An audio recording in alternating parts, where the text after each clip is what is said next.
la pièce, c'est la même chose que le poids. Donc, c'est 70 par 700 égale 700 newtons. Donc, la force utile, c'est-à-dire c'est la force qui doit être disponible à l'extrémité du vérin. Pour pouvoir déplacer une charge de 700 newtons, c'est ce qu'on appelle la force utile. Force utile égale le poids de la pièce égale 700 newtons. Maintenant, quelle est la force utile que doit développer le vérin? Pardon, la force théorique. Par définition, la force théorique, c'est égal à F utile sur taux, ou si vous préférez, le taux, c'est force utile divisé par la force théorique. On nous a donné un taux de 0,5. Taux, il est donné. Donc, taux égale force utile sur force théorique, ça ressemble beaucoup au rendement. Mais ce n'est pas le rendement, c'est le taux de charge. Parce que dans le rendement, on est obligé de tenir compte de beaucoup de frottements, les frottements internes, les frottements externes, etc. Là, on ne tient compte que du taux de charge. On m'a donné dans l'énoncé le taux de charge, on m'a dit il est égal à 0,5. Donc, taux égale force utile divisé par force théorique. J'en déduis, la force théorique, c'est la force utile divisée par taux. La force utile, nous venons de la calculer, c'est 700, divisé par 0,5, donc ça revient à multiplier par 2. Donc, la force théorique est de 1400. Vous voyez, le vérin, il développe une force de 1400 newtons, mais on ne récupère à l'extrémité de la tige du vérin que 700 newtons. La force utile n'est que de 700 newtons. D'accord? Donc, il ne faut pas croire que la force théorique égale le poids. Non, ça n'a rien à voir. Donc, tout dépend du taux de charge. Maintenant, pour calculer, c'est un vérin simple effet. On a vu la formule hier, par définition, la force théorique d'un vérin simple effet, elle est égale à P fois S, donc la pression multipliée par la section du piston, moins la force du ressort. Puisque la force du ressort, c'est une force qui s'oppose au travail du vérin. En remplaçant S par pi d2 sur 4, moins la force du ressort. Je déduis de cette expression-là, ça, égale force théorique. Je fais passer donc la force du ressort à gauche, ça fait force théorique plus ça fait ressort, et je divise le tout par P fois pi sur 4. J'obtiens D2 égale 4 fois force théorique plus F force du ressort divisé par P fois pi. On m'a donné P égale 314 bars. 314 bars, ça fait 0,314 newtons par millimètre carré. On l'a vu hier, un bar égale 1 bar égale 0,1 newton par millimètre carré. Ça fait 0,1 mégapascal. Donc, on a une pression en bar, on la transforme en newton par millimètre carré. Comme ça, la force, ça sera en newton et les sections seront en millimètre carré. Donc, D2, d'après cette formule, 4 fois force théorique, c'est 1400. La force du ressort, on me l'a donné dans l'énoncé, on m'a dit c'est 200 newtons. Donc, la somme, c'est 1600. Donc, D2 égale 4 fois 1600 divisé par P fois pi. Regardez, P égale 0,314. Pi égale 314. Donc, ça, c'est 0,1 pi. Et l'autre, c'est pi. 0,1 pi multiplié par pi, ça fait pi au carré divisé par 10. Pi au carré, ça fait, par simplification, ça fait 10. Donc, P fois pi, ça me donne égal à 1. C'est pour ça que j'ai pris une pression de 314 bars. Pour faire un produit, ici, P fois pi, qui sera égal à 1. 0,314 multiplié par 314, ça fait pi au carré divisé par 10. Pi au carré, c'est 10. Divisé par 10, ça fait 1. Donc, D2 égale 4 fois 1600. Je peux en déduire directement D. Racine carrée de 4, c'est 2. Racine carrée de 16, c'est 4. Et racine carrée de 100, c'est 10. Donc, 2 fois 40, ça me fait 80 mm. Est-ce qu'il y a des questions concernant ce calcul? Alors, est-ce qu'il y a des questions concernant le calcul de ce diamètre? Monsieur, s'il vous plaît, la force utile. هذيك la masse fois 10 10 قلنا la gravité terrestre, le G, P égale mg. Au lieu de prendre 9,8, pour simplifier, on prend 10. On ne prend pas 9,8. Puisque Merci, monsieur. c'est des calculs approximatifs. À peu près. Pi au carré, on a mis pi égale 10. 10, oui. D'accord. Merci, Est-ce monsieur. qu'il y a d'autres questions? Pas d'autres questions? Bon, s'il n'y a pas d'autres questions, on passe à la suite. Maintenant, on s'intéresse au vérin double effet. On avait vu hier que pour le vérin de double effet, ce n'est pas la même chose quand on travaille en rentrant ou en sortant. D'accord? Ce n'est pas du tout la même chose. Ce n'est pas la même chose. Donc, on va commencer par la force utile, OK, en sortant. D'accord? La force utile en sortant. La force utile en sortant est égale à quoi? Lui, qu'est-ce qu'il va pousser? D'après l'énoncé, il va pousser, vers un double effet, il va pousser le chariot. Mais le chariot, il est plein. Quand il pousse le chariot, il n'y a pas que le poids du chariot, il y a le poids de la pièce aussi. Donc le poids du chariot plein, c'est la masse du chariot plein, c'est 110 kg plus 70 kg. Ça fait 180 kg, le chariot plein. Le poids du chariot plein, donc c'est 180 multiplié par 10. Donc ça sera la force utile que doit développer le vérin double effet pour pouvoir pousser le chariot. On a fait comme tout à l'heure. La force utile, c'est le poids, c'est la masse totale du chariot plein, donc la masse du chariot plus la masse de la pièce, multipliée par 10, la gravité terrestre, P égale mg. Donc ça fait 180 par 10, ça fait 1800 newtons. Comme tout à l'heure, on va calculer la force théorique à partir de la force utile. Force théorique, c'est la même formule que tout à l'heure, force utile divisée par taux. On a pris le même taux pour les deux vérins, donc 1800 divisé par 0,5, ça fait 3600 newtons. Ça veut dire que le vérin double effet développe une force de 3600 newtons, mais qu'on ne récupère à l'extrémité de la tige du vérin qu'une force utile égale à 1800 newtons. La moitié. Maintenant, pour calculer le diamètre du piston, on s'intéresse au vérin simple effet pour pousser le chariot. Donc, on travaille en sortie. Par définition, on avait dit quand le vérin travaille en sortie, la force théorique est égale à directement P fois S. En rentrant, c'est P fois grand S moins petit s, la section de la tige. Là, en sortant, force théorique égale P fois S. Je remplace le S par pi d2 sur 4. J'en déduis d2. C'est tout simple. Donc le 4 qui est là, il passe à côté. C'est 4 fois la force théorique divisé par P fois pi. Comme tout à l'heure, P fois pi, il est égal à 1, puisque 0,314, la pression, 0,314 newton par millimètre carré, multiplié par pi, donc 0,1 pi multiplié par pi, donc ça fait 0,1 multiplié par pi au carré, donc 0,1 multiplié par 10, ça fait 1. Donc ce produit-là, il s'élimine, ça fait 1. On a uniquement 4 fois la force théorique, 4 fois 3600. Je peux calculer directement la racine carrée, D égale, la racine de 4, c'est 2, racine de 36, c'est 6, racine de 100, c'est 10. Donc ici, c'est 60, multiplié par 2, ça me fait 120 mm. Donc là, on a calculé les diamètres des deux pistons. Le piston, pour le vérin simplifié, le diamètre du piston, c'est 80 mm. Pour le vérin double effet, c'est 120 mm. La deuxième question, on me demande de donner les forces théoriques développées par les deux vérins en sortant et en rentrant. Allons-y. Pour le vérin simple effet, la force théorique en sortant, on l'a calculée, c'est 1400 newtons. Donc on la calcule, elle est là, 1400 newtons. Pour le ressort, quand il rentre, quelle est la force théorique qu'il développe?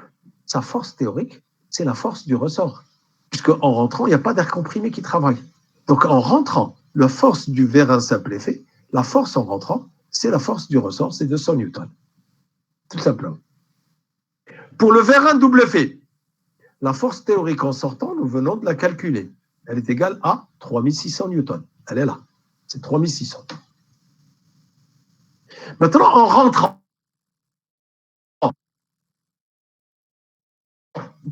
on avait dit la force 10. Donc, P fois pi d2 sur 4 moins pi d petit d2 sur 4. P fois pi sur 4, grand D au carré moins petit d au carré. Il suffit de remplacer. P fois pi, on avait dit que c'est toujours 1. Donc ici, ça fait P fois pi sur 4, ça me donne 1 quart. Multiplié par d au carré. On l'a eu tout à l'heure, d au carré. Il est là, 4 fois 3600. OK? Moins petit d au carré. Petit d au carré, ça fait 1600. On me l'a donné dans l'énoncé. Le diamètre de la tige du vérin double effet est de 40 mm. Donc, ça fait 1600. OK? Donc, ça fait 1 quart. Le 4 fois 1600, donc je fais une réduction. Hein. Le 4, je le mets devant. Et 1600, je divise par 4, puisque j'ai mis le 4 en facteur. Ça me fait 4. 3600 moins 400, 1 quart par 4, ça me fait 1. 3600 par 4, c'est 3200. Donc, vous voyez bien que ce vérin-là, en sortant, il développe une force théorique de 3600.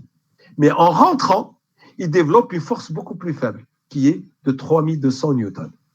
Donc là, on voit que le vérin double effet, ce n'est pas du tout la même force en sortant qu'en rentrant. C'est normal, parce que quand il sort, il travaille sur toute la surface de la tige, alors que quand il rentre, il ne travaille pas sur, sur toute la surface du piston, alors que quand il rentre, il travaille sur la surface du piston, moins la surface de la section de la tige. Voilà cette deuxième question.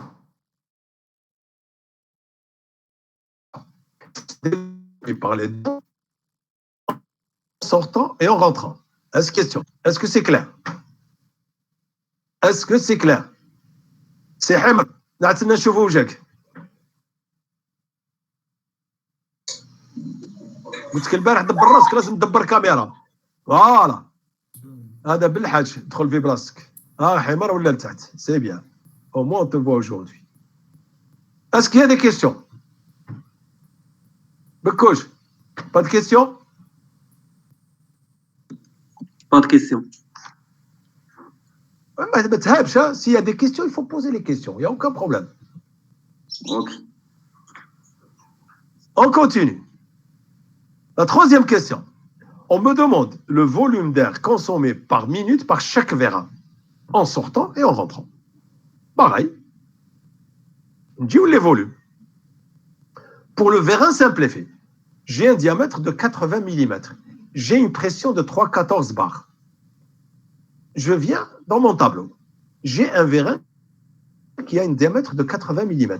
À la pression de 3,14 bars, sa consommation sera de 0,16 litres par centimètre de course. OK?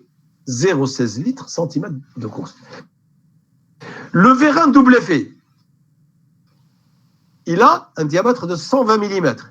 Donc sa consommation sera de 0,3 litres par centimètre de course. C'est-à-dire quand il se déplace d'un centimètre, il consomme 0,3 litres. Et enfin, la tige, son diamètre 40 mm. Donc la consommation due à la tige est de 0,04 litres par centimètre. Donc voilà les données. Je les extrais de ce tableau. C'est donné par le constructeur. OK?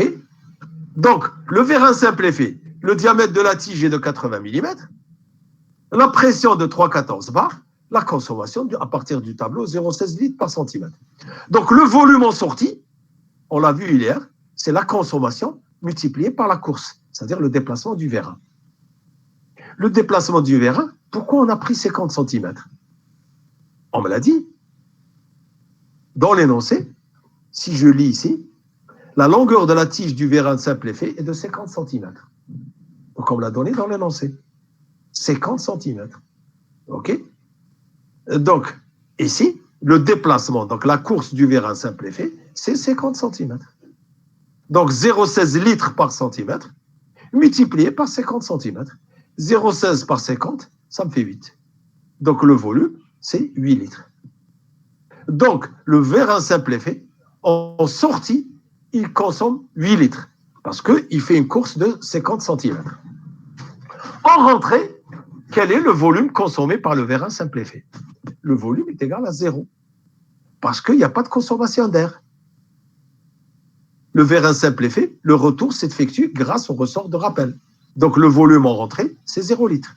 C'est le ressort de rappel qui travaille pour pour faire rentrer le vérin. Donc, le volume total de travail pour un cycle,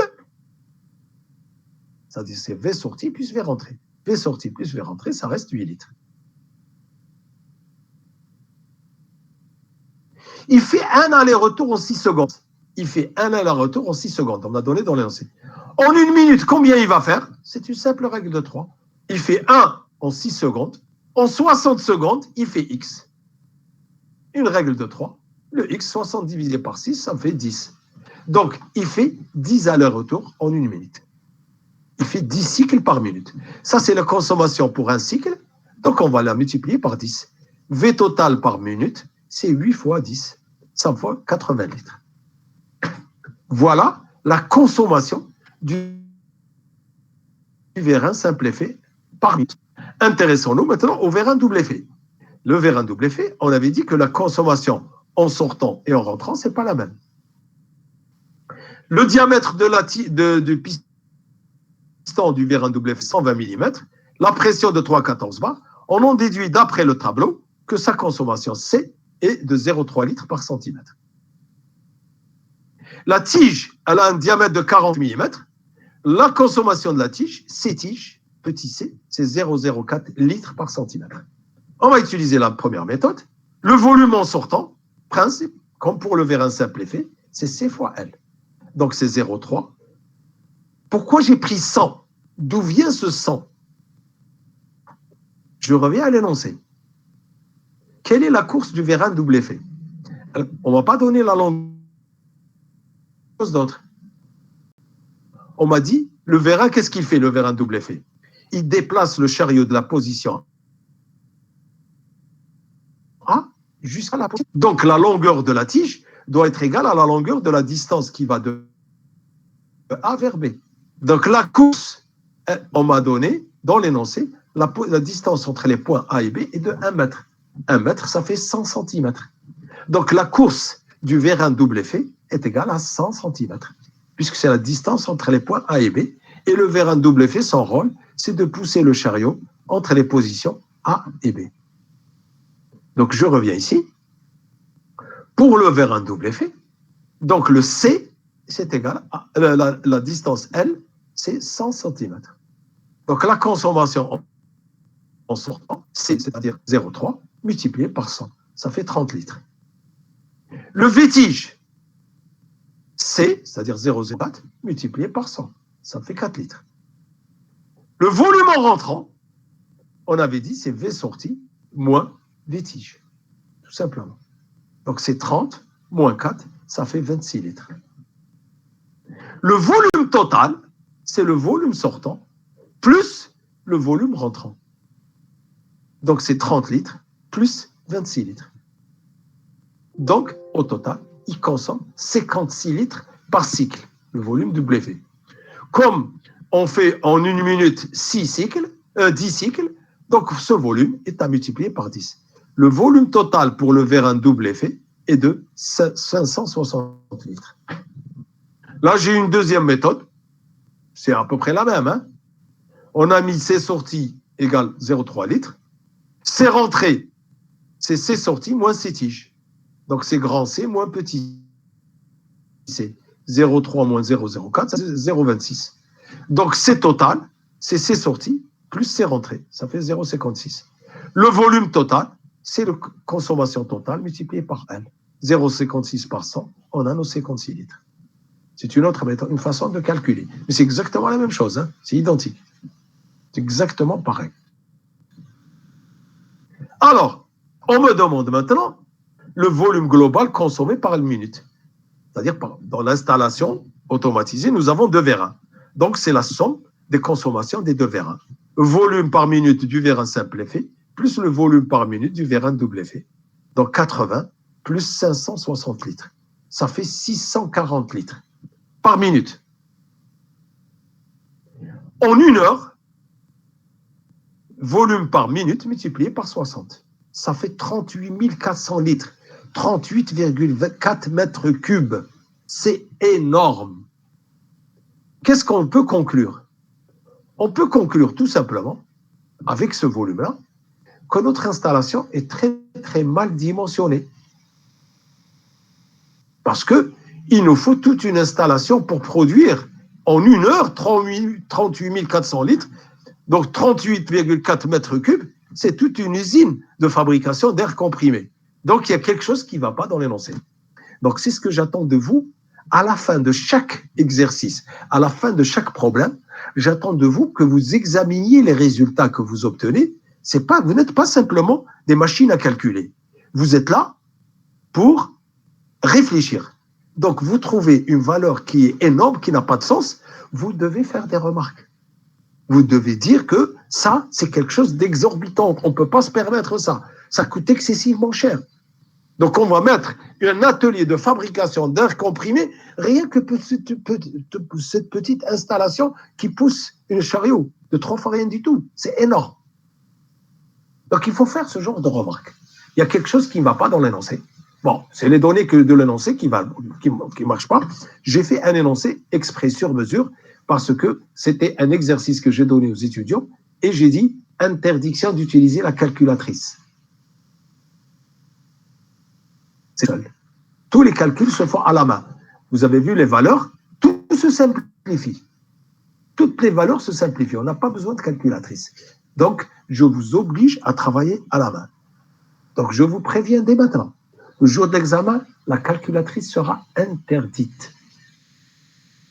Donc, exercez-vous, apprenez à faire les calculs à la main. Un technicien supérieur doit être capable tout de suite d'optimiser, de faire les calculs. Il n'a pas besoin de calculatrice. Donc, les valeurs numériques que je donne, c'est des valeurs qui simplifient les calculs. Alors, est-ce qu'il y a des questions concernant cet exercice?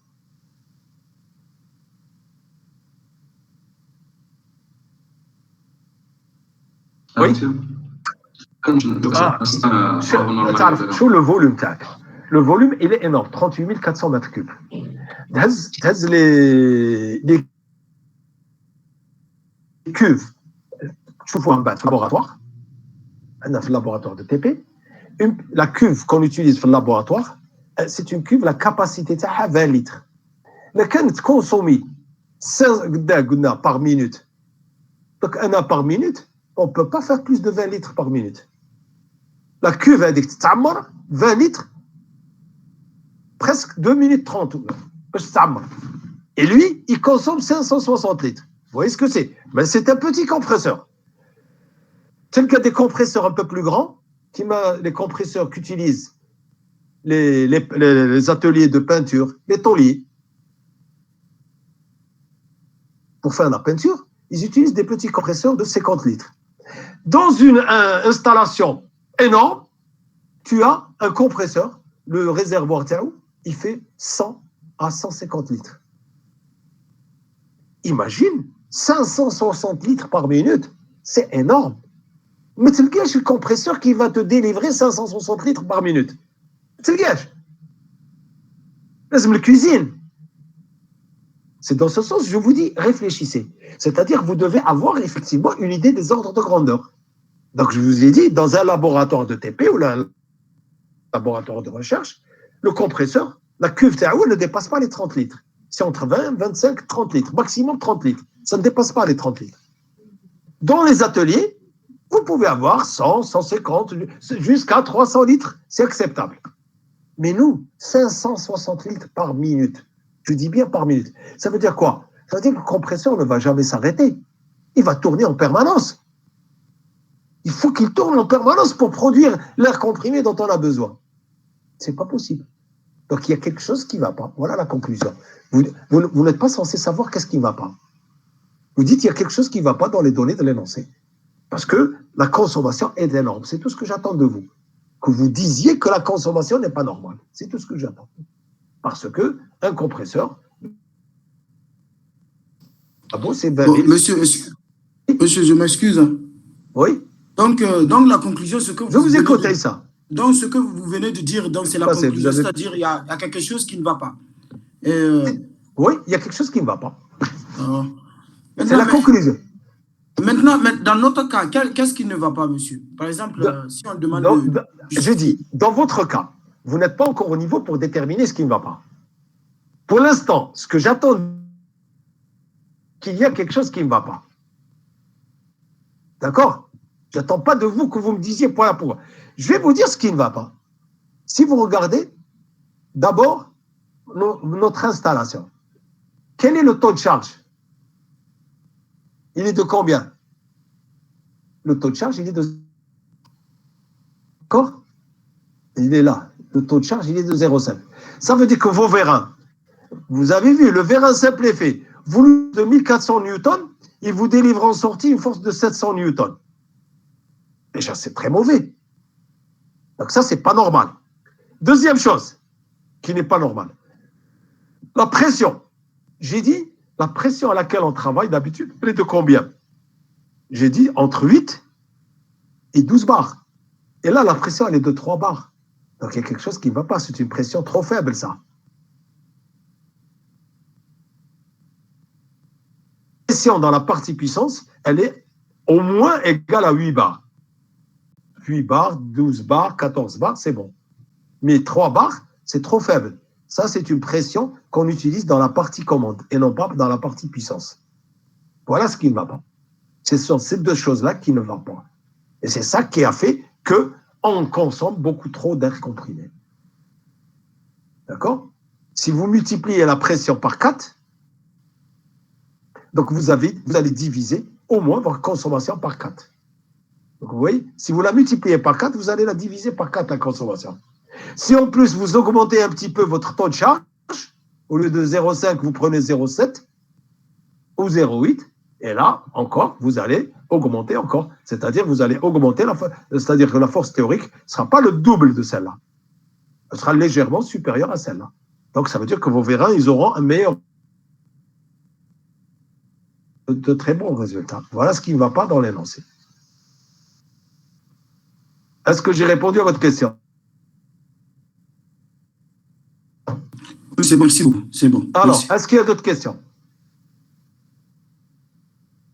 Qu'est-ce qui s'est passé? Tout le monde est passé au mode, tout le monde a éteint ça. Vous êtes le seul qui est en mode caméra. Non, monsieur, la connexion عندك ثقيلة, monsieur. On m'a activé les caméras. Oui, je défends. Monsieur, la connexion عندك ثقيلة على بالي ما نبانوش.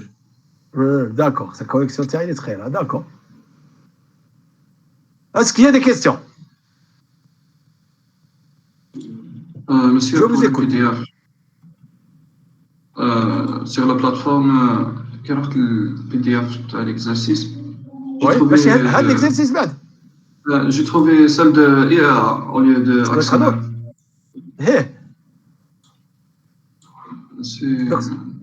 Qu'est-ce qui s'est passé? Bon, au lieu de PDF d'actionnaire, j'ai trouvé celle de IAA. Ah bon?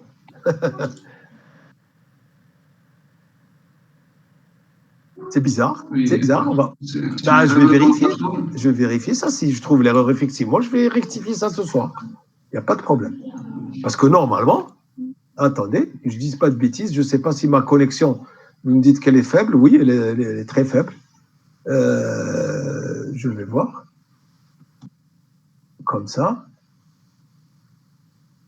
Je vais essayer de vérifier tout de suite.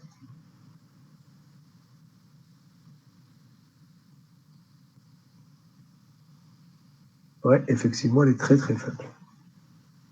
La connexion, elle est très faible.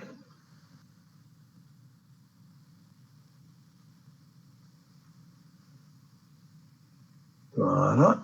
Je vais me connecter pour aller vite. Ouais.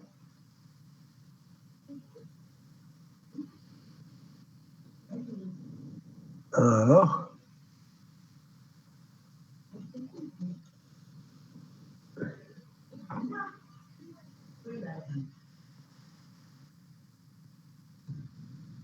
Alors, tableau de bord.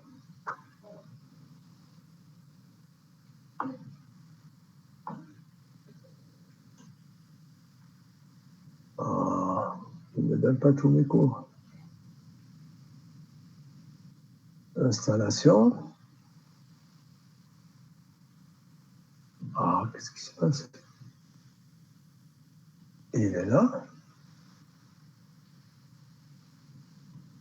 On va voir. Ce que vous avez dit.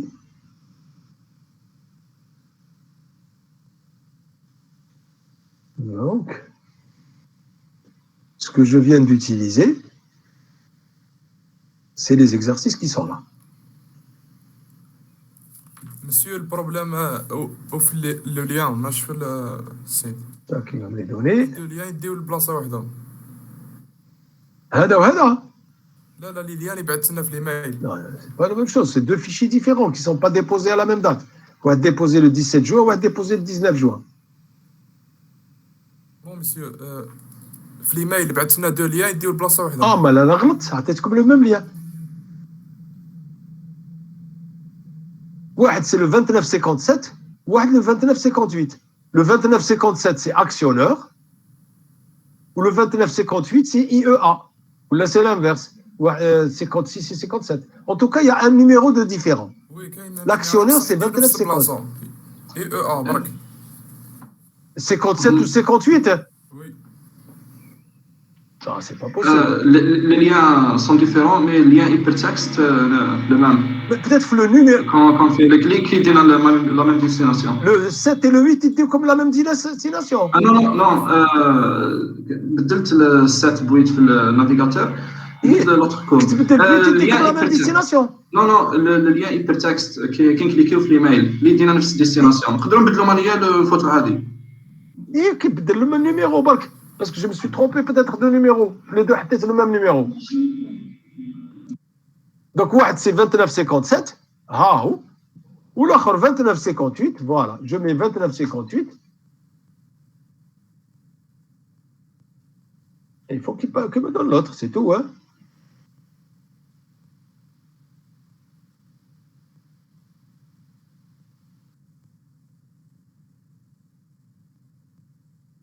Ça, je sais que l'un c'est 57, voilà, l'autre c'est 58.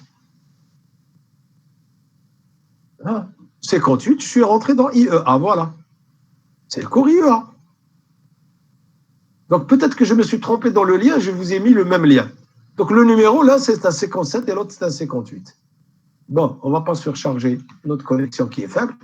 Donc ça c'est le premier exercice, donc c'est le premier exercice. Hein. OK. Ensuite, vous avez toute une série d'exercices que vous essayerez de faire. Il y a toute une partie qui sont corrigées. Hein. OK. Et il y a une partie qui n'est pas corrigée. Donc ça, c'est corrigé. C'est des exercices. De degré de difficulté, c'est en croissant. Hein. Plus vous éloignez, plus la difficulté est grande. Ça, c'est un autre petit exercice, du même style que celui-là, n'est pas très, très compliqué. Mais regardez. Donc, vous avez un vérin qui pousse une masse et l'autre qui vient pour faire du compactage. D'accord? Bon, ça, c'est un autre exercice. Parce qu'il y a des exercices qui ne sont pas solutionnés. Celui-là, apparemment, ils ont tous leur solution. Ah, voilà. Ici, à la fin, vous avez un exercice dans lequel il n'y a pas de solution, je pense. Exercice 1, dimensionnement et câblage électrique.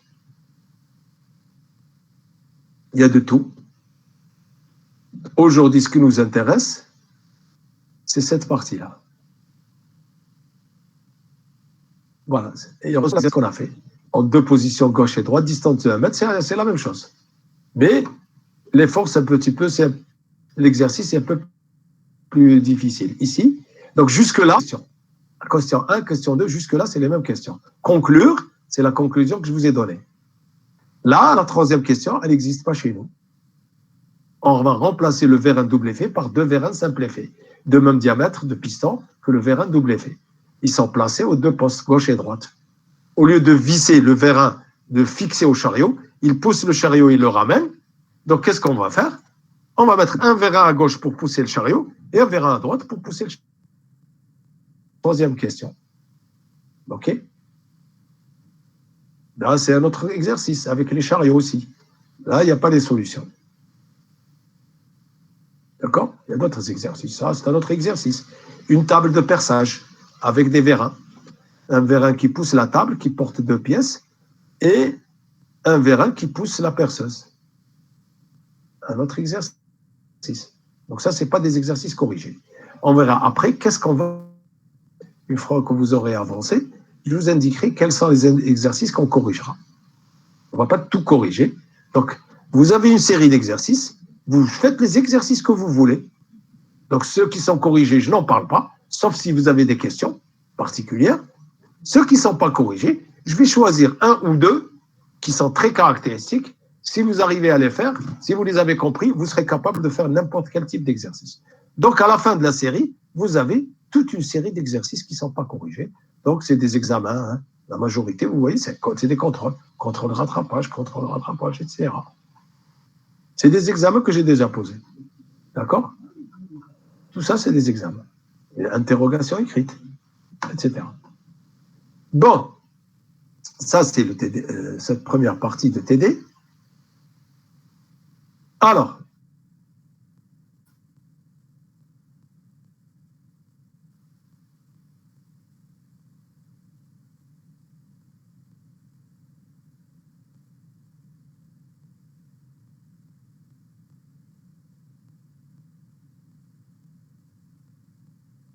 merde. درتي ريسات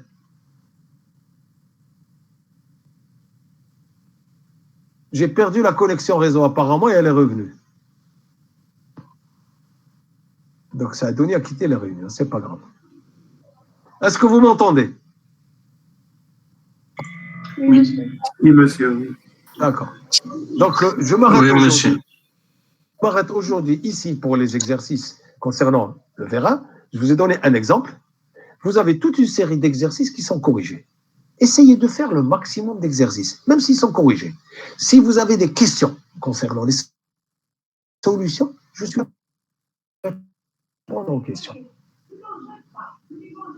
Quand vous avez terminé tous les exercices corrigés, vous passez aux exercices non corrigés, vous essayez de les faire en vous basant sur ce que vous avez appris pendant les exercices corrigés.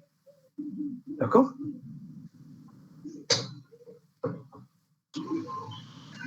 Oui, monsieur.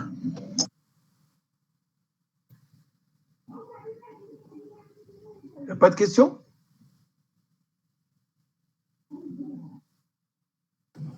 Non. C'est même. Il n'y a pas de questions? Non, monsieur. Bon. On va passer à un autre exercice. Donc celui-là, on en a terminé avec. On va passer à cet exercice-là. C'est un exercice à mi-chemin entre IEA et actionneur.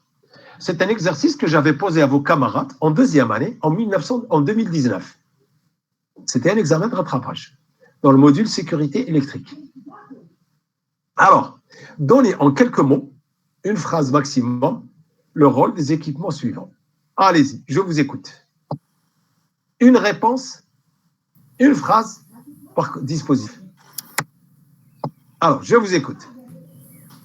Fusible protection contre les courts-circuits. Très bien. Protection contre les ZD. Ou contre... Il y a encore une chose qu'il faut rajouter pour le fusible. Usage unique. Très bien, c'est très important. Usage unique. Continuez, compteur. À quoi sert le compteur? compter la consommation d'énergie. Consommation d'énergie électrique. Qui est comptabilisé, quelle unité on utilise? Kilowatts-horaire. Très bien. Le disjoncteur. Disjoncteur protection contre les courts-circuits. Hein? Et ou même des fois les surcharges. Alors, et contre quoi d'autre? Putain. Éventuellement, ça dépend du disjoncteur, éventuellement aussi contre les surcharges. D'accord? Le rôle principal, c'est les courts-circuits, mais éventuellement aussi contre les surcharges. D'accord? Continue.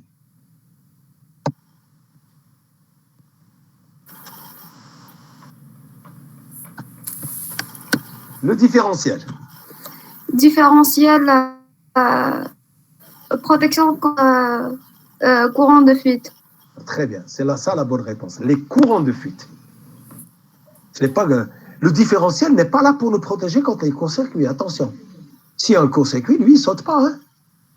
Lui, son rôle, c'est uniquement nous protéger contre. On ne peut pas se tromper. Ensuite, un interrupteur. Interrupteur couper ou établir Le courant. le courant en charge. Oui, en charge. La mention en charge est très, très importante. C'est-à-dire, dès qu'on ferme l'interrupteur, le courant, il passe. Et le courant est en train de passer, on peut ouvrir l'interrupteur. On avait dit, c'est la différence principale. Hier, le sectionneur, on a dit qu'il n'a aucun pouvoir de coupure. D'accord? Sectionneur, quand on l'ouvre, il n'y a pas de courant qui passe quand on l'ouvre. Il dit le sectionnement à vide. Il dit sectionnement à vide, pas de problème. Le contacteur. Contacteur ou préactionneur. C'est un préactionneur, d'accord. Mais quel est son rôle? Fonction de commutation. Fonction de commutation. Ça veut dire quoi?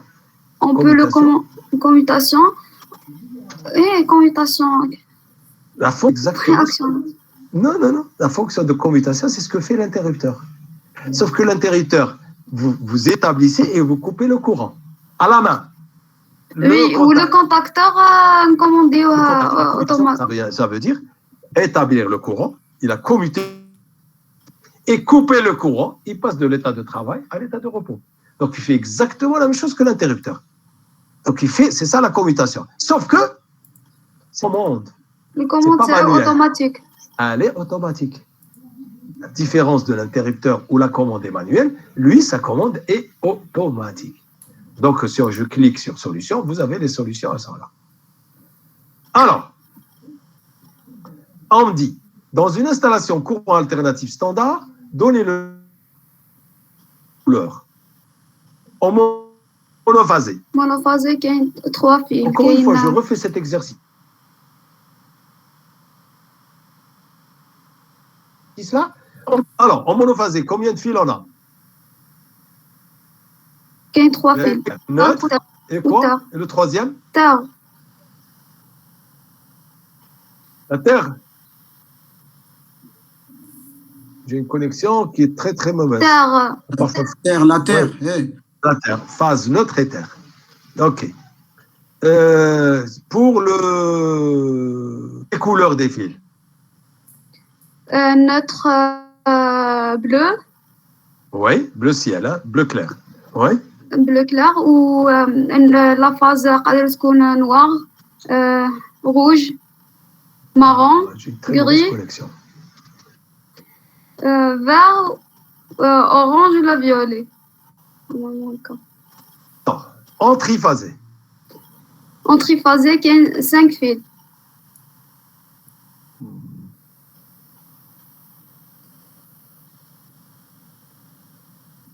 Donc, de combien? 5. 5, très bien. Les 3 phases? 3 phases, neutre ou et la terre. Quelles sont les couleurs? Marron, noir, gris pour les phases. Oui. Ou neutre bleu. Oui. Ou terre vert et orange. Alors, vous avez dit, c'est du... Vert et jaune. Vert et jaune. Vert rayé de jaune ou le jaune rayé de vert. Généralement, on dit jaune. Donc, quelles sont les couleurs qu'on n'a pas le droit d'utiliser? Même pour le monophasé. Pour la phase. Monophasé pour la phase. Même, le bleu. Le bleu. Pourquoi il y a 2 couleurs, 3 couleurs qu'on n'a pas le droit d'utiliser? Le bleu parce que c'est consacré à... Très bien, c'est consacré au neutre. Le jaune et le vert parce que sont consacrés à la terre. Voilà, on n'a pas le droit d'utiliser ni le jaune ni le vert. Donc ne faites pas ça, parce qu'il y a beaucoup d'électriciens en Algérie, malheureusement, qui ne respectent pas les normes, qui utilisent, dans des installations monophasées, qui utilisent du jaune Ils utilisent pour la face le fil jaune. Et j'ai vu des installations où ils ont utilisé du fil vert. C'est formellement interdit. Vous n'avez pas de fil, vous arrêtez le chantier jusqu'à ce que vous dites. Je ne peux pas arrêter le chantier, non, c'est formellement le jaune et le vert sont interdits, je suis désolé. Parce qu'il risque d'y avoir confusion avec la terre. Bon. Alors, ça c'est un peu vicieux pour certaines questions. En monophasé, combien on a monophasé le neutre? 230. 230. Ne me dites plus 220.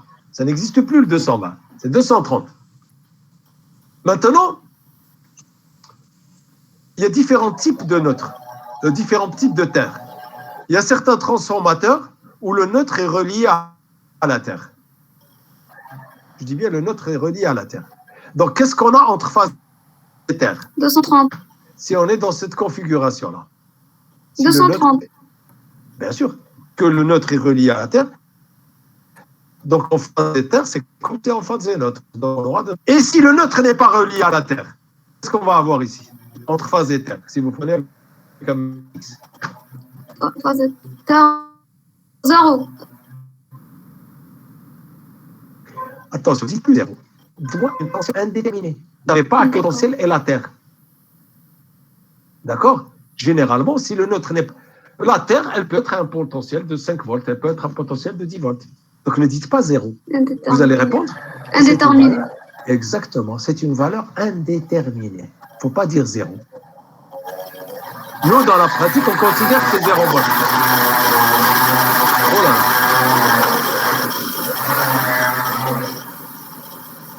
Ça, c'est un batteur, là. Vous l'avez dit, vous êtes à côté de la cuisine, vous l'avez dit. Alors, si entre neutre et neutre est relié à la Terre, qu'est-ce qu'on a? 0 volts. 0 volts, puisque le neutre est relié à la Terre, donc c'est le même fil. Donc vous n'avez rien, 0 volts. Maintenant, si le neutre n'est pas relié à la Terre, entre neutre et Terre, qu'est-ce que vous allez trouver? Indéterminé. C'est indéterminé, et généralement, pour les gens qui utilisent, pour savoir s'il y a du courant, qui utilisent des stylos, donc des tournevis avec une petite lampe, vous allez voir s'allumer, mais très faiblement. Ça veut dire que c'est une tension très faible. On ne peut pas dire que c'est 0, il y a quelque chose, mais qui est très faible. Donc vous allez voir quand même qu'il va s'allumer un petit peu. Il ne va pas rester neutre, mais il va s'allumer, mais de manière très faible. Ce n'est pas la même chose qu'entre phase et neutre. Ben, en triphasé, pareil. Alors, phase et neutre, combien? 230. Entre phase et terre? Si elle est reliée à la terre, 230. Très bien. S'il n'est pas relié? Indéterminé. D'accord. Ici, entre phase et phase? 400. 400 volts. OK, très bien. Alors, ici, alors maintenant, celui qui connaît, il répond. Hein? Ma chère mademoiselle Semmem. Ça, c'est quoi? Contacteur. Ça, c'est les pôles d'un contacteur. Ça, c'est quoi? Interrupteur. Interrupteur. Eh bien, interrupteur. هذا واش. Bouton poussoir. Très bien. Arrête. Bouton arrêt d'urgence. Ah, قال هلا l'arrêt d'urgence, mais il n'a pas parlé très fort. Effectivement, c'est un arrêt d'urgence. C'est un bouton qui est fermé au repos avec un accrochage ici. D'accord? C'est accroché. Quand vous appuyez, il s'ouvre. Il ne revient pas, ce n'est pas un ressort. Pour qu'il revienne, il faut que le tirer. Donc, c'est un bouton d'arrêt d'urgence. Et ça, c'est quoi? Bouton poussoir normalement ouvert. Voilà, très bien. C'est un bouton poussoir, NO, normalement ouvert. Ça, c'est quoi? Sectionneur. C'est les pôles. Ce n'est pas un sectionneur. C'est les contacts. Le pôle, c'est un sectionneur. Voilà, c'est les pôles du sectionneur. Voilà. Pôle du disjoncteur. Très bien. Et ça, c'est quoi? Disjoncteur magnétothermique. Ça change tout, là. Disjoncteur magnétothermique. D'abord, très bien. Ça, c'est quoi? Magnétothermique. Magnétothermique. Très bien. Et ça, vous avez dit disjoncteur magnétothermique. Oui. Donc, il y a la partie magnétique, c'est celle-là. Et la partie thermique, c'est celle-là. Donc, c'est un disjoncteur magnétothermique. Alors c'est ce qu'on appelle un disjoncteur bipolaire. C'est-à-dire, quand vous allez au commerce, vous dites la place qu'occupe celui-là, il occupe 2 emplacements. Par contre, un disjoncteur unipolaire, c'est un seul, donc il occupe un seul endroit. Sauf que dans le disjoncteur bipolaire, ça c'est fait pour une phase est neutre. Donc qu'est-ce qui se passe? On ne protège que le point chaud. La phase, on va la mettre ici. On ne la met pas ici. Pas protégé. OK? Donc là, il y a le magnétothermique qui protège le point chaud. D'accord? Ça, c'est pas protégé. Donc on dit un pôle protégé et un pôle qui est coupé.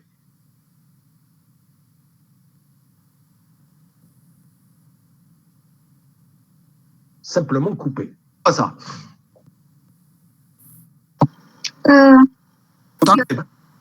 Auxiliaire de relais thermique. Ça, c'est quoi? Fusible. Pas. Très bien. Pôle du relais. Contacteur normalement fermé. Normalement fermé. Mademoiselle, vous avez tout faux. C'est pas un contact. Contacteur. Recommencez. Contact normalement fermé.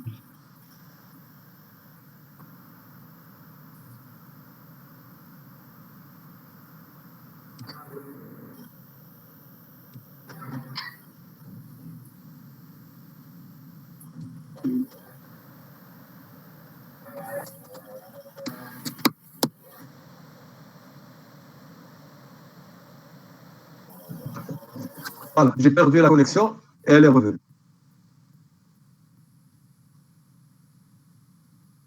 Vous avez fait une erreur, mademoiselle. C'est un contacteur.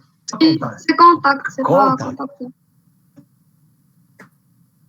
D'accord? C'est un contact. Normalement. Le premier, ça peut être 2, 3, 4, ça dépend de la rangée. Mais l'indice.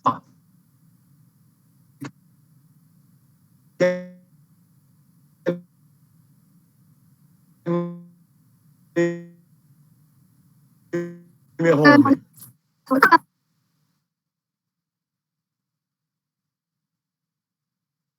Changer de connexion. Risque de me laisser en cours. J'ai rien entendu, hein. هذا قلنا contact.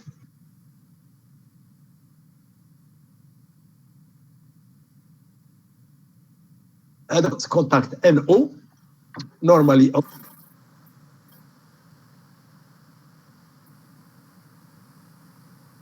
ouvert. Et ici, le C, on peut dire que normalement, alors la numérotation, on a les utiliser comme contact auxiliaire.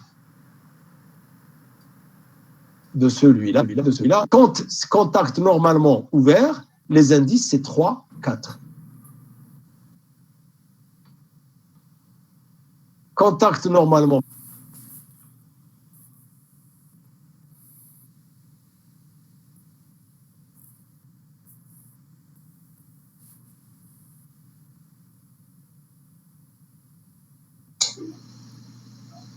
Monsieur, s'il vous plaît, quand تقدر تعاودوا مسمعنا.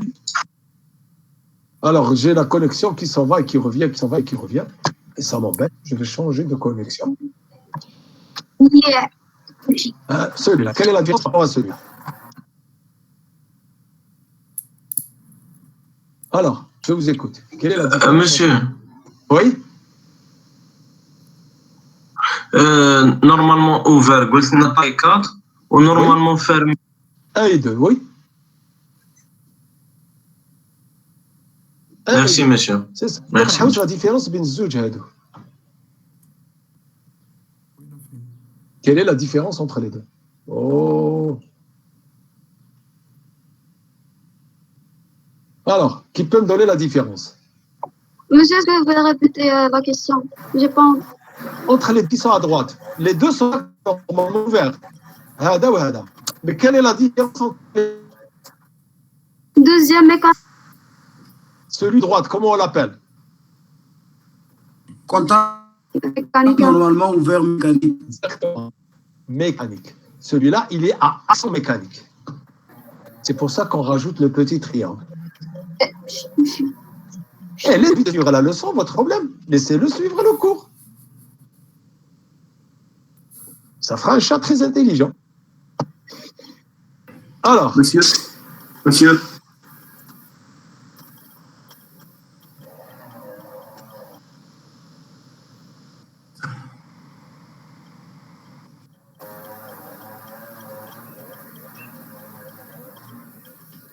me déconnecter et me reconnecter. Je vais me déconnecter pendant 2 minutes. Je vais changer de connexion.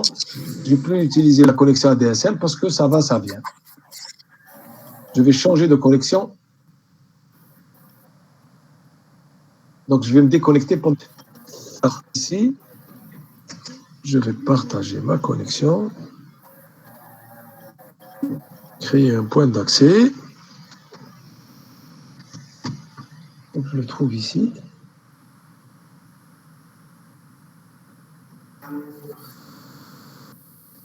Je ne le vois pas. Hein.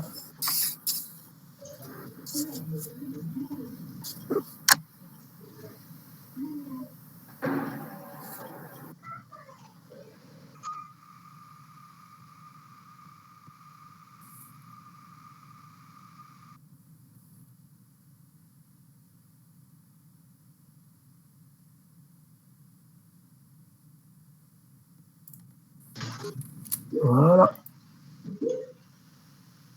J'espère que c'est reconnecté. C'est bon? Voilà, je n'ai des problèmes. Vous m'entendez?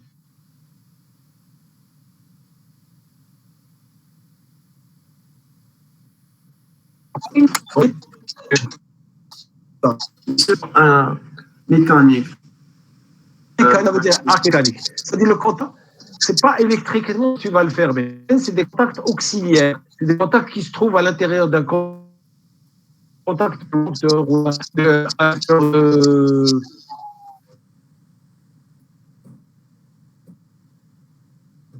sectionneur. C'est des contacts auxiliaires avec bout de pouvoir.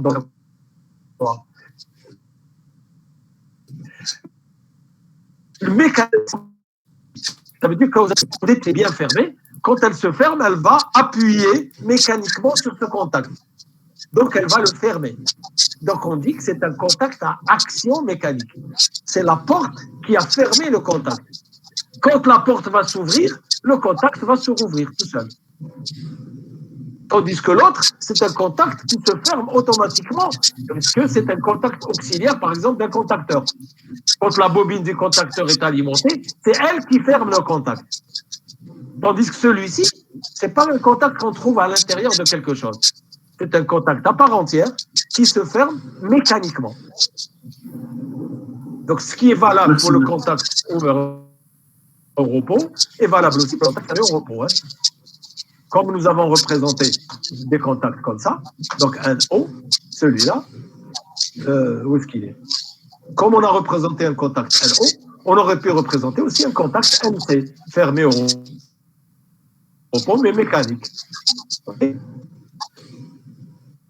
Alors, on revient à ce qu'on a vu. Donc, comment s'appellent les contacts 11, 21, 31? C'est-à-dire, c'est ces contacts-là. 1, 2, 3. Contact d'alimentation. Contact d'alimentation. Les contacts 12, 22, 32. C'est-à-dire, c'est celui-là. Celui-là. Crochet. Contact. Contact de... Quelqu'un qui l'a dit, mais... Voilà, il a dit, votre camarade. Il m'a dit, le micro تاعك. Moi, c'est vrai que je me dis. Le 14, 34, 24. C'est-à-dire ceux qui sont en bas. De travail. KA.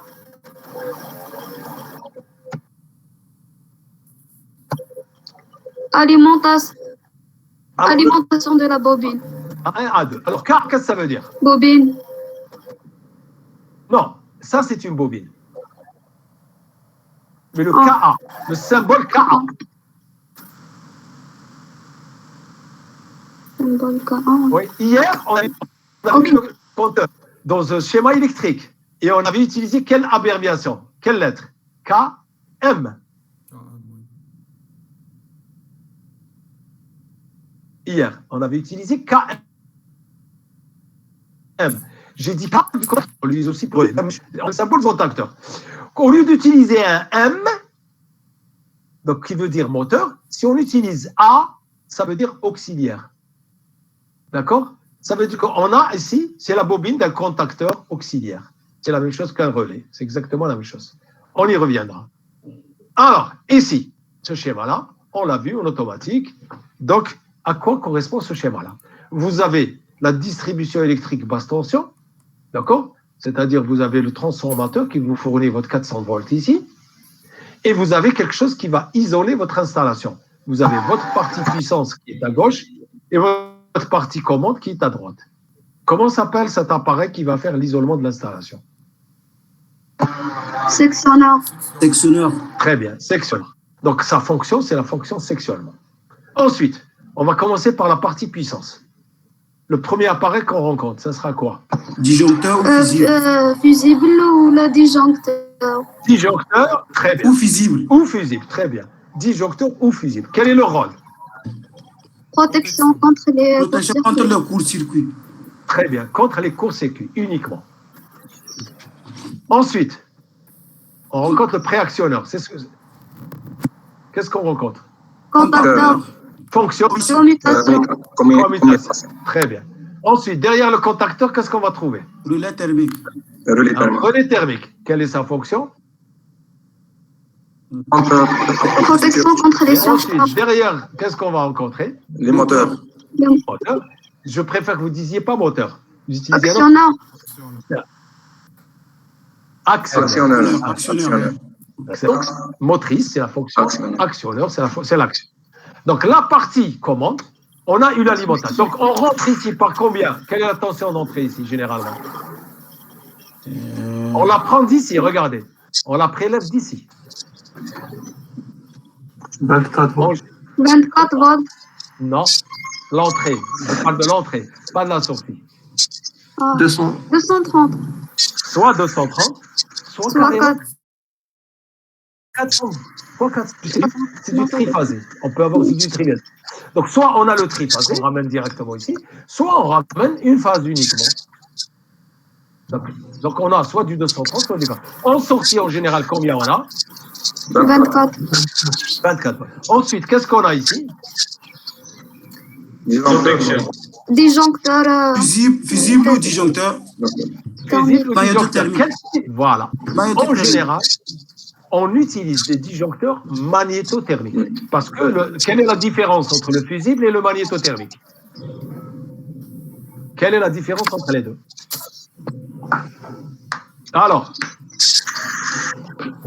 Issa, hein, à quoi sert, quelle est la différence entre fusible et magnétothermique? La fusible, c'est une protection Contre les courts-circuits. Et Contre le court-circuit. Protection contre le circuit. Et l'autre, c'est protection contre les surcharges. oui. Non, non. Ah oui, elle est la première. Quelle est la réponse? Monsieur, la différence بيناتهم c'est que la fusible a usage unique ou l'autre Non, c'est à usage unique. C'est pas ça que j'attends. قالها صاحبك بدا بلا réponse وحبس. قلت لي لا fusible protection contre les courts-circuits. Ou relais ou magnétothermique. Surcharge. ou les court-circuits تاني. Voilà, entre les courts-circuits et les surcharges. Oui. On utilise pas un magnétothermique uniquement pour les charges. D'accord? C'est pour ça que j'ai dit non, Elsa. Donc c'est contre les courts-circuits et les surcharges. Puisque comme son nom l'indique, il y a la partie magnétique qui protège contre les courts-circuits.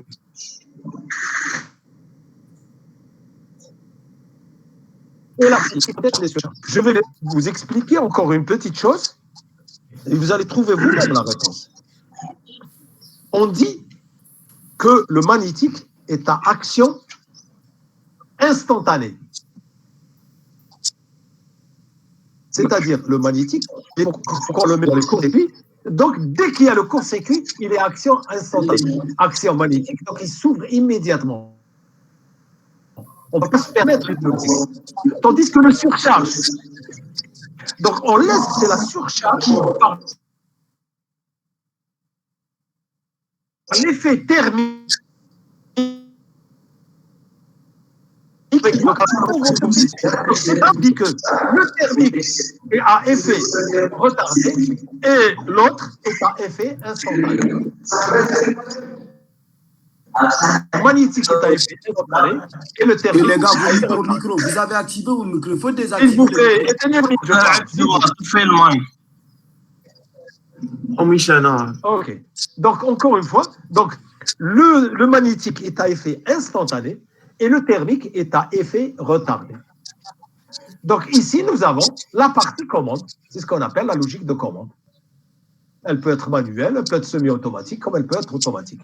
On verra la différence entre les trois quand on va étudier la commande des moteurs, au chapitre numéro 6 ou numéro 7, je ne sais plus. Ce schéma, on en a terminé. Alors, rappelez-moi maintenant celui-là.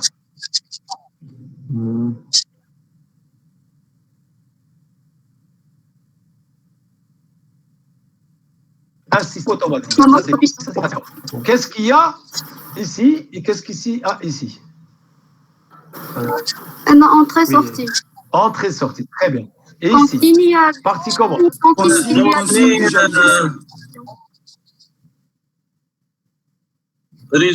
c'est pas des résultats. Configuration. Ça, c'est là, on utilise notre mot, on appelle ça des comptes rendus. D'accord? Mais sous forme visuelle. Donc, c'est le feedback de l'automatisme. Ici, Ordre. c'est les ordres qui sont envoyés par l'intérieur. Et ici, c'est quoi? Les comptes rendus. Les comptes rendus ou là, des informations. Très bien. Alors, revenons à celui-là. Celui-là, j'ai dit, vous devez l'apprendre par cœur. Il ne doit plus sortir de votre tête. Il ne doit plus sortir. Dès que vous voyez dans la nature un système automatisé, vous essayez de lui appliquer ce schéma. Donc, vous avez la partie commande, la partie opérative et l'opérateur humain. Qu'est-ce qu'il y a à gauche et à droite de l'opérateur humain? À gauche, qu'est-ce que c'est? Capteur. C'est des capteurs. Qu'est-ce qu'ils permettent de faire?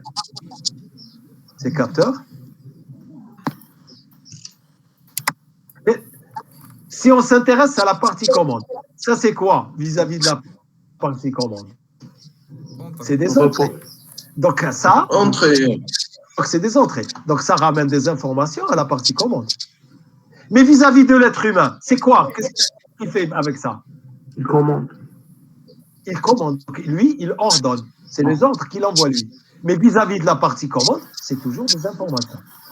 Ça, c'est quoi? Interface d'entrée. C'est l'interface d'entrée. Et ça, c'est quoi? Interface de sortie. Très bien. Donc, on a dit ici, c'est des capteurs. Et ici, ça sera quoi? Actionneur. Réactionneur. Non, c'est pas préactionneur. Attention. Actionneur pour l'opérateur. Donc, ici, c'est des boutons, par exemple. Il peut appuyer sur des boutons, il peut appuyer sur un interrupteur, il peut faire n'importe quoi. Et ici, qu'est-ce qu'on peut trouver? Moteur. Ah non, pas de moteur au niveau de l'opérateur. Qui met les alarmes. Pour la visualisation, par exemple, des alarmes, des voyants. C'est la partie visualisation. Ah, Oui. c'est-à-dire, donc, c'est des voyants, une imprimante, un écran. D'accord? Ça, c'est le procédé fabrication. Et l'interface, ça et ça constitue l'interface homme-machine. C'est-à-dire les capteurs et les actionneurs ici, l'ensemble constitue l'interface homme-machine. Alors, ça ici, c'est quoi? Capteur. Les capteurs qui emmènent des informations comme ça. Et ici? Actionneur. Réactionneur. Non, ce n'est pas les préactionneurs. Actionneur. Ah, le préactionneur, il est là, le préactionneur. D'accord, il est là, le préactionneur. Donc, ici, la partie commande, elle donne ici des ordres, comme ça. Et elle reçoit des informations comme ça, ces deux côtés-là. D'accord? Alors, cette partie-là, je n'ai pas insisté, c'est très importante. On va y revenir. Périphérique interne. C'est les périphériques internes. Je vais expliquer pourquoi périphérique interne. Alors, cette partie-là, c'est quoi? À gauche de la... Logique combinatoire sur les entrées. Et ça? Logique combinatoire. Logique combinatoire sur les sorties. Sur les sorties. Très bien. Et ça, c'est le cœur du système. Automate central. Oui, Ou mais logique c'est séquentielle. la logique. Logique séquentielle. C'est la logique. Puisque à gauche et à droite, c'est des logiques combinatoires. Donc, au milieu, c'est la logique séquentielle. J'ai dit, c'est le cœur du système. C'est ça qui permet de faire évoluer le système. D'accord? Ici, c'est des périphériques internes. C'est quoi les périphériques internes? C'est les fonctions, par exemple, de temporisation, les fonctions de comptage, un compteur. Alors, pourquoi j'utilise périphérique et interne? Par définition, périphérique, c'est quelque chose qui se trouve à l'extérieur, à la périphérie. Donc, c'est pas à l'intérieur. Et j'ai utilisé le mot interne parce que parfois, ces fonctions-là, elles peuvent être internes. Elles peuvent être internes à l'automate. Elles peuvent être externes, comme c'est dessiné ici, à l'automate. Et alors, c'est des périphériques. Elles peuvent être internes. Dans un automate, vous avez des compteurs, vous avez des temporisations à l'intérieur. Donc, elles ne sont pas à l'extérieur. C'est pour ça que j'ai utilisé le mot périphérique interne. J'ai fait exprès de faire un pléonasme. C'est fait exprès. Donc, ça, c'est cette partie-là. Ça, on ne va pas le faire aujourd'hui. Donc, je vous demande de revoir dans le cours de deuxième année, on vous a distribué un document, les catégories ou classes d'emploi des contacteurs. C'est-à-dire, en fonction de l'utilisation, vous avez différentes classes. Vous avez 5. Bon, ici, j'ai représenté 4, hein, mais, pardon, ici, 5 et ici 4.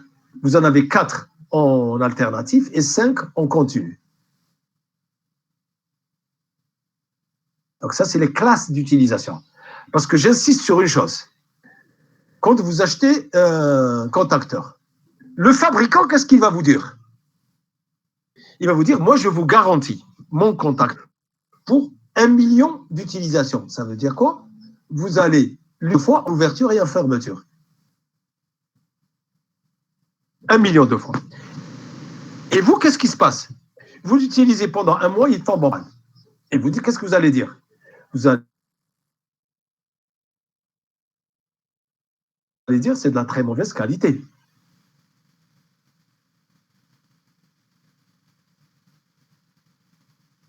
Excellente qualité.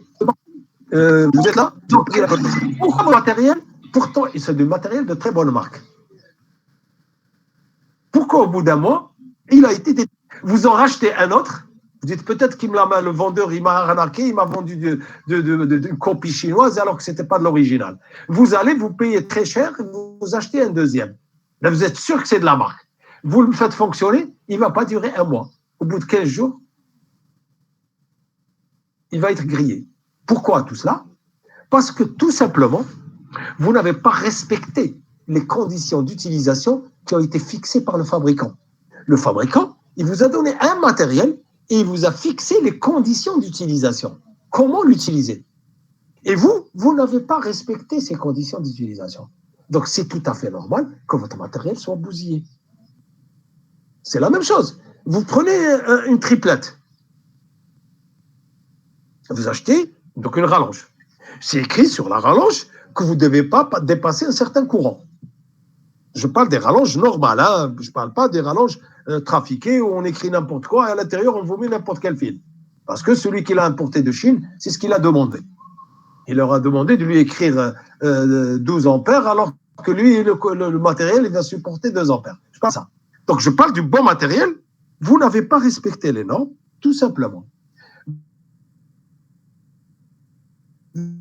Vous avez surchargé votre triplette. Elle est prise sur 5 ampères et vous avez dépassé le courant, vous êtes passé jusqu'à 10 ampères. Qu'est-ce qui va se passer? Les fils ils vont chauffer et ça va provoquer un court-circuit.